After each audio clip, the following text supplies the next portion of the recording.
Not everyone knows this part of my life, and it's been fun for me to revisit it for this PechaKucha. My goal in life when I was young was to be a big superstar radio DJ. Now, spoiler alert, that didn't happen. But it did shape my life and made me who I am now and what my life is like. And I want to take you on that journey. And it all began in my teenage years in the 1990s. While other teenagers were out there getting to know girls, smoking, skating, I was in my bedroom making radio shows. Pretty much how it looked in this AI-generated image, but with Michael Jackson posters all over the wall. I was a real catch. So I called these radio shows 1FM Rubbish Radio. And I recorded these shows for my friends and for myself. The photo of this tape was taken earlier this week, so I still have the recordings from nearly 30 years ago. And when listening back this week for the first time since then, I heard me saying things like, "Am I the only one who thinks that grey squirrels are just elderly red squirrels?" It was like an audio diary. When I was 14, the biggest breakfast DJ in the UK quit his show from the BBC, and so I wrote in and asked for the job.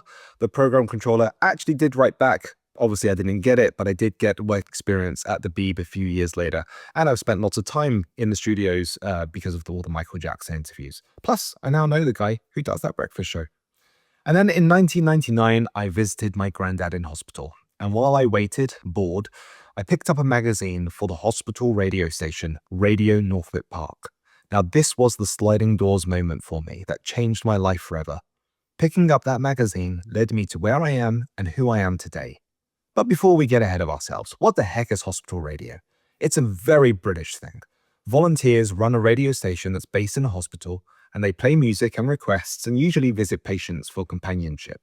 It started over 100 years ago, but really started to boom after World War II and then thrived in the 1960s and 70s, which is when Radio Northwick Park started in 1971. It's a registered charity based in the basement of the hospital, which is a delight. And the station broadcasts 24 hours a day direct to the patients through their bedside radios. The volunteers go up on the wards and they visit around 5,000 patients every year. And when you volunteer, you're assigned the night, mine was Thursdays, and you soon become good friends as you create radio shows together. It's a community with just lots of laughter and a lot of heart. And we brought just so much joy to each other, I think just as much as we did to the patients. I actually made some of my lifelong friends through this charity, including my closest friend Elliot, who I continue to talk with nearly every day.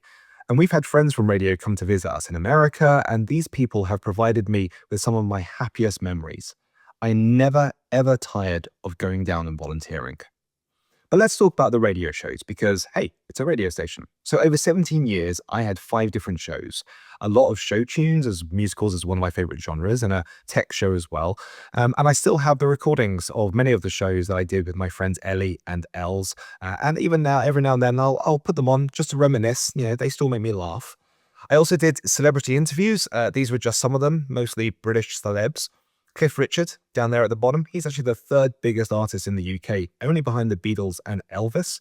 And I know that he's not that famous in America, but he's the 5th best-selling solo artist of all time globally. So, he is quite a big deal, as all of them were, but him especially. I'll check him out.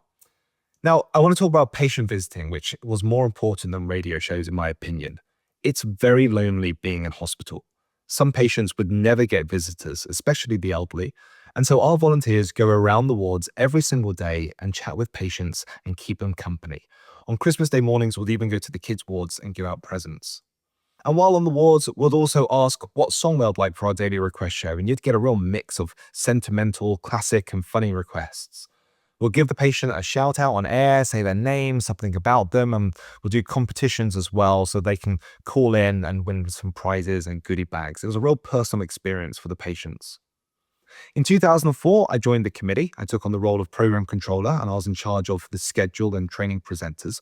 This was my first foray really into management, dealing with problems, growing people. And I also drove the renovation of our record library, changing to our media suite, which you can see in the pictures, and digitizing our record collection. But I wanted to do more. And so I became chairman in 2007 and went on to run the charity for the following 8 years. I led a team of 8 other trustees, 14 managers, and then all our volunteers, which grew from around 70 to 150 during my tenure. During my time as chair, we won 18 awards and became the first hospital radio station to broadcast online. And I led a $100,000 refurbishment of our facilities, including 2 brand new studios. I also looked to change the culture to really focus on the patients more than ever, using the mantra charity first, radio second. I wanted to remind people why they were there, which of course was actually quite different to the reason that I started. Now, to do these renovations and to achieve more, we fundraised hard, including donations, street collections, 24-hour show sponsors. We did our own Olympics like swimming, which I did, cycling, and that's me down there getting wet doing a sponsored walk. We did a charity football match with Arsenal, and we also broadcast from inside malls to raise awareness. In 2012, I was recognized for my work in a Harrow Hero ceremony.